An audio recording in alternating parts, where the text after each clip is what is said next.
So what we're going to do today is we're actually going to work on the yin part. We're going to work on the lower part of the body. We're going to work on strength and flexibility and balance. And these are crucial foundation stones if you're learning the form, but also as well if you want to practice sword and fan routine, especially in the sword and fan routine where you have to go a wee bit lower in your stance when you're doing the sword and fan postures. So during your practice, when you're doing the forms, strength, balance and flexibility will just naturally develop the more you practice the form. But you can do what's called single posture training, where you take a posture or you do supplementary exercises that actually help boost your strength and balance and flexibility. So this is what we're going to do today in this short video. It's going to be in two parts again. The first part is for the group that are learning the 24-step form, and we're going to work on balance as well as a wee bit of strength, but primarily balance. And in the second part, for the sword and fan people, we're going to work on boosting strength and flexibility in the legs, and especially the joints, the hips and the knees. Now, as always, I would always recommend before doing any Tai Chi practice is to do a warm-up first of all.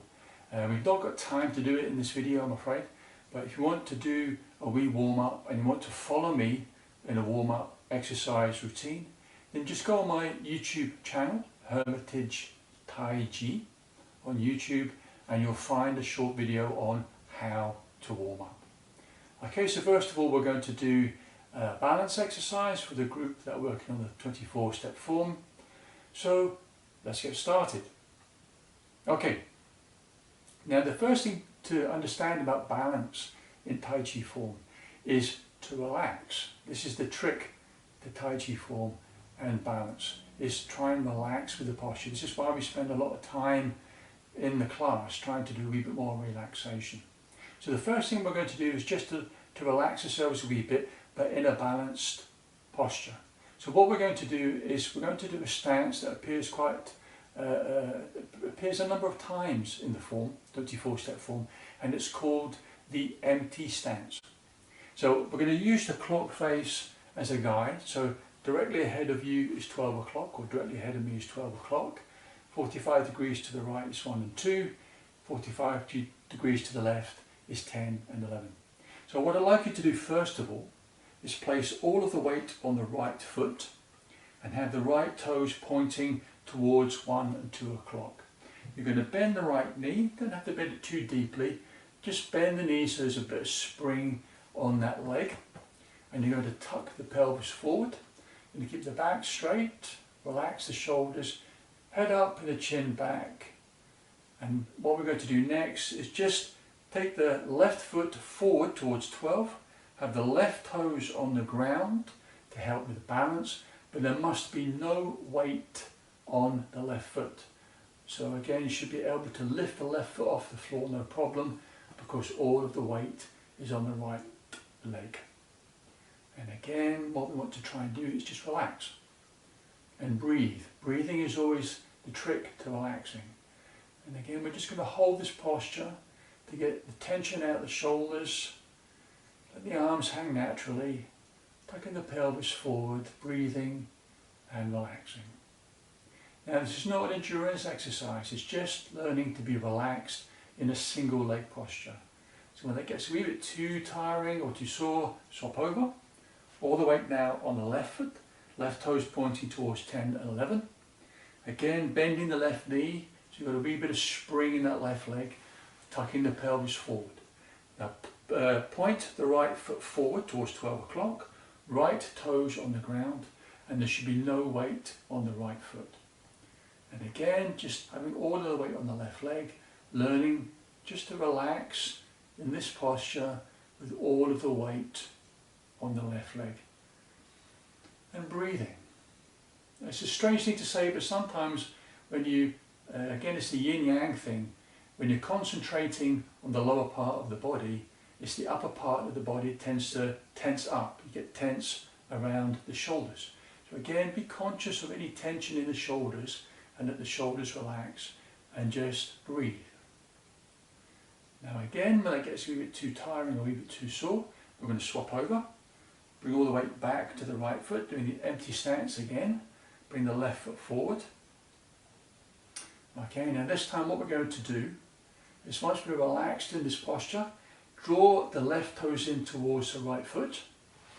And we're going to raise the left knee just as high as is comfortable and try and hold this posture without losing our balance. If you start to lose your balance, just bring the foot down and swap over. Bring all the weight to the left foot, right foot forward, right toes on the ground. Again, steadying yourself, breathing and relaxing. Bring the right toes in towards the left foot. Raise the right knee just as high as is comfortable. And try and hold that posture. Try not to lose your balance. But if you start to lose your balance, just bring the foot down and just alternate. Okay? And just relaxing, being aware of the posture. You don't have to raise the knee too high. It's not an endurance exercise. You're just wanting to feel comfortable and relaxed. And in the 24-step form, the knee shouldn't go any higher than the waist. So you don't have to raise the knee too high.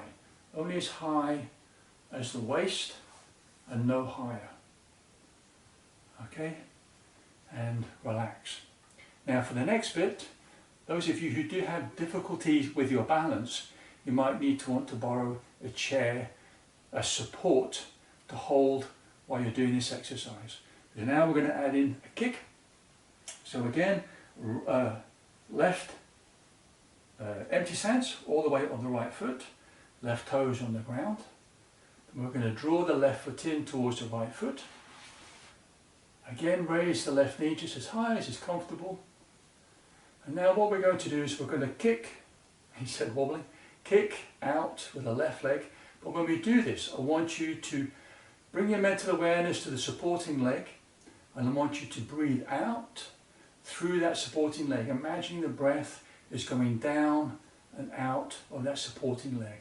So breathe in and breathe out and kick. And now we swap over. Okay, so do the empty stance again. Breathing in, bring the right foot in. Raise the right knee. Breathe in and imagining you're breathing out through the supporting leg and kick. And back down again.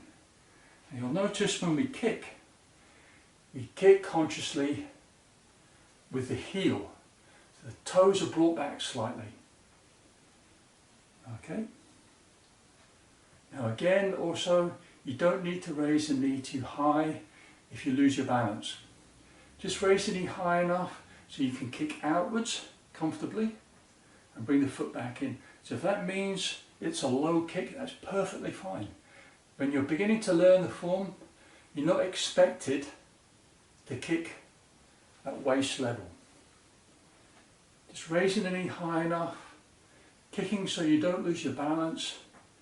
And if that's a low kick, that's perfectly fine. And the more you become confident with the balance, the more you practice this, you can then kick and then relax. The reason why, it's a wee trick you might want to practice, the reason why you breathe in and then imagining breathing out through the supporting leg is it diverts consciousness away from the kicking leg to the supporting leg. And what this helps to do is just relax the leg that's kicking. You stop thinking about the kicking leg and you bring your mental awareness to the supporting leg, and that actually helps with balance and also helps the kicking leg to relax. Now in the form, posture 13, we go from posture 12, which is high pat on horse. We turn towards 10 and 11, crossing the arms. The arms come down, posture 13, shifting the weight to the left leg and cross arms, left arm closest to the body, and we kick out towards 1 and 2 o'clock. And then we do posture 14, which is strike ears with both fists. So we're not going to do posture 14 in this, we're just going to practice that zigzag kick. And once you go from posture 14, posture 15 is turning and then doing the left heel kick with the right arm in front of the body, the left arm out. But what we're going to do is just going to practice this diagonal kicking. Kicks are at a almost 45-degree angle. So together, relaxing, turning to the left, step all the way onto the left foot, crossing the arms, left arm in front of the body, raising the right knee just as high as is comfortable, kick outwards towards 1 and 2 o'clock. Again, a low kick is perfectly fine. Come back down again. Turning now to the right, shift the weight onto the right foot, raising the left knee, cross the arms now, the right arm's now closest to the body, and we kick, left arm goes out, right arm goes back, and again, doesn't have to be a high kick. Okay, we'll practice that again. Turning, step, left arm nearest to the body, kick, and back, now to the right, turning, step, shifting the weight, now the right arm's nearest to the body, kick, and step and back down again. So again, it can be just a low kick. Low kick is perfectly fine.